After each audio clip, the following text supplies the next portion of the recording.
Hi everybody, I'm Bree the Plant Lady, and today is Black Friday, which is poppy seed sowing day, specifically for zones 6 through 9. I'm here in Raleigh, North Carolina, zone 7, and I have been growing poppies from direct seeding for 20 years now. So the advice I give you is tried and true. But there's a lot of misconceptions and a lot of things that you can do with other seeds that you can't do with poppies. And so I thought that I would take a moment to just address those in one video that's succinct and easy for you to find and short. So, you're not wasting 10 minutes of your life. So, first of all, poppies need to grow through the cool season. So for people in like the southeast, like where I live, basically zones 6 through 9, you're going to need to do this as a fall sowing so that they will bloom in the spring, and then they actually die by the time it gets really hot, like in June. So it's a 6-month cycle, sowing in November, December, blooming usually late April into May, and then the seed matures through the month of May into the month of June. You harvest it, refrigerate the seed, as I have here, for the summer season, and then pull it out now when it's time to re-sow. Now, this is tricky in the sense that poppy seeds are really small. Like they're really small. You see, these are like the poppies that you would eat. These are like on the poppy seed muffin. So they need light to germinate. So the general rule with seed size and like depth of planting is that you really should look at the seed and do no more than twice the size of the seed for the depth. And in the case of poppies, they need to be right on the surface because they need light to germinate. So with poppies, it's not about stratification. However, they do much better with colder soil. They germinate in colder soil. What the main trigger for their germination is light. So at this time of year, all the leaves are falling, right? And people are always asking me, well, can I just toss poppy seeds right onto the leaf litter that is recently fallen? And the answer is no. You won't have great germination that way. So behind me, I have a bunch of ground up leaves that, we run around with the lawnmower, and then I put them out in specific areas. That's actually covering a ginger lily. So I wouldn't be able to grow poppies on top of that. If I wanted to grow poppies here, which I don't, but if I wanted to, I would then have to layer compost on top of those leaves and then direct seed the poppies into the compost. Okay, so as far as timing goes, part of the reason that I always target Black Friday is that it's just a date that people remember. So it's not like this is the only day you can sow seeds. I generally am going to give you the window from Halloween to New Year's to get your cool season seeds sown. And that isn't just poppies, but poppies are the one that everybody has the most questions about. So that's what I'm going to focus my expertise on. Another thing with poppies is like you can't, not only do you not want leaves to go on them, you can't mulch over them, you can't rake over the seeds once you've sown them, don't walk in the bed. Sowing the poppy seeds is the last thing you do. And it's actually really anticlimactic because basically all you're doing, so see I've got some open space right here. I'm just gonna toss the seeds, and that's it. There's nothing else to do after you do that. So it is a little anticlimactic in the sense that like you can't really, there isn't much else to be done. You just want bare soil, and I have had definitely the highest success rate when I direct seed right on fresh compost, and I use Soil Cube organic compost exclusively for all of my plantings, but using Soil Cube has really upped my poppy game. So basically you can just layer down a few inches and then direct seed in that, and the poppies will germinate like a champ. Now I have some examples of poppies that have germinated that I want to show you. So let's go out into my garden and you can see what the poppies will look like at different stages of germination. So what we have here, this is poppy. This was sown right around Halloween, directly in here. And there's actually, so this is like a more mature stage. Oh, I've got a kitten that wants to be a part of the video. Yes, they are relatively cat proof because my cats walk through here. I try not to let them, you know, dig everything up. So here's a poppy at a more immature stage. You see that's probably germinated at least a week or 2 weeks later than this size.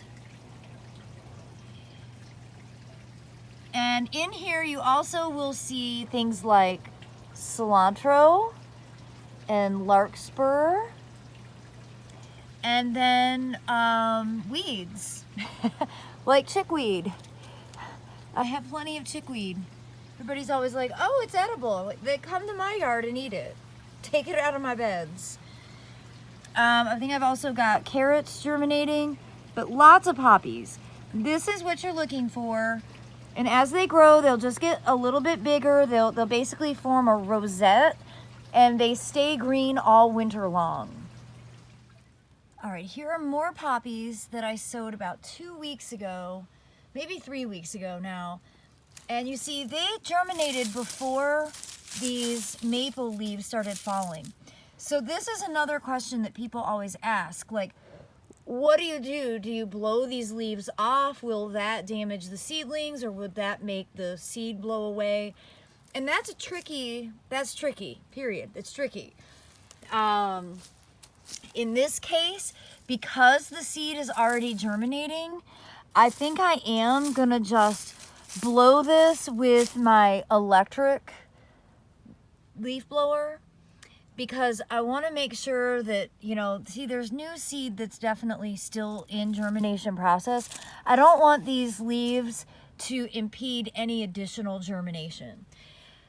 Now, this makes it really hard, and this is where I want you to experiment on your own, but perhaps waiting to sow your seeds until all of the leaves have fallen is going to be the better solution.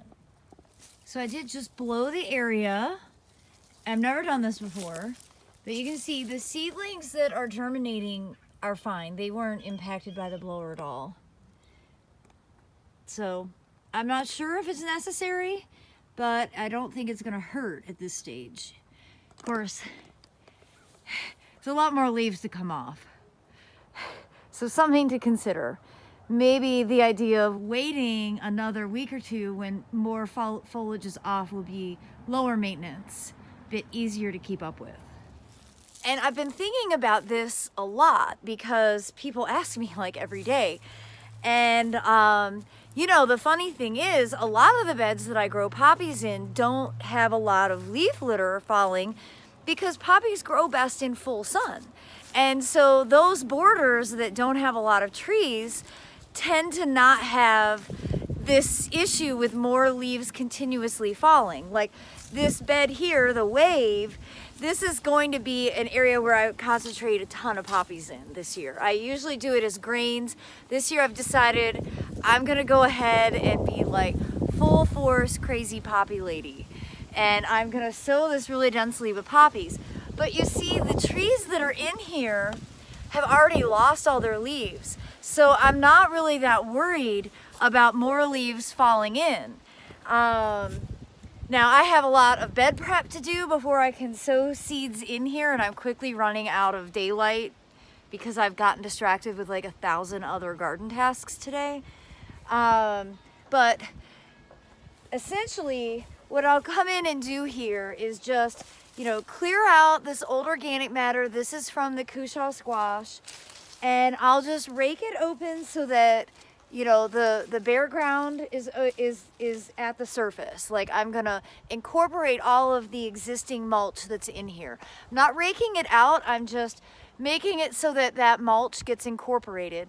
And then I'm actually going to go ahead and do a light layer of soil cube across the whole thing, just to make sure that there's no large particles that would impede germination. And then I will sow the seeds. Now I'm probably not gonna get that done until Sunday, but I promise that I will post the video of me getting this accomplished, so don't worry. Now there's also a lot of questions that come up about watering. And traditionally, I'm like, no, I don't water it this season. But we've been really dry. And though the ground isn't like parched, I think I'm gonna go ahead and say that, yeah, plan on running a sprinkler when you get the seeds sown. And then as they germinate, if you don't get any rain, water. Yeah, keep it so the ground isn't like overly saturated, but not totally parched either, because the seeds aren't going to be able to establish if they don't have any moisture. So in years past, honestly, for 20 years, I've never had to set up a sprinkler in the month of November and December, but this year it might be different. And I'm definitely seeing that in areas where I have better access to water, like that bed that I first showed you, where I have a hose right there, and I've been sprinkling that ever since I sowed the seeds. Those seeds are the strongest growers that I have in the garden right now. And I'm positive it's because they didn't go through a really dry period. So there you have it. I'm sure I've missed something. This is why I like doing PowerPoint presentations, because I have a slide that will remind me. But I do look forward to giving you more updates as I get more accomplished here in my garden and actually get the poppy seeds sown. And I hope this video will be helpful to all of you who have been asking questions and don't really, just don't feel the confidence of doing it. When in doubt, sow some and note what you've done, and then you can really learn a lot from it. But like I said, more sun than shade. Sow your seeds on directly on compost. Don't mulch, don't put leaves down over the seeds, don't walk in the beds, don't rake the beds, and then keep the beds moist to compensate for like the lack of rainfall that we've been receiving. And again, I'm here in Raleigh, North Carolina, Zone 7. This is advice that I give for people living in zones 6 through 9. Zone 5 and 4, you're actually going to be doing a spring sowing of poppies. It's a totally different cycle. But thanks so much for watching, everybody, and I'm wishing you all the best, and I hope you've had a great day outside in your garden. Take care.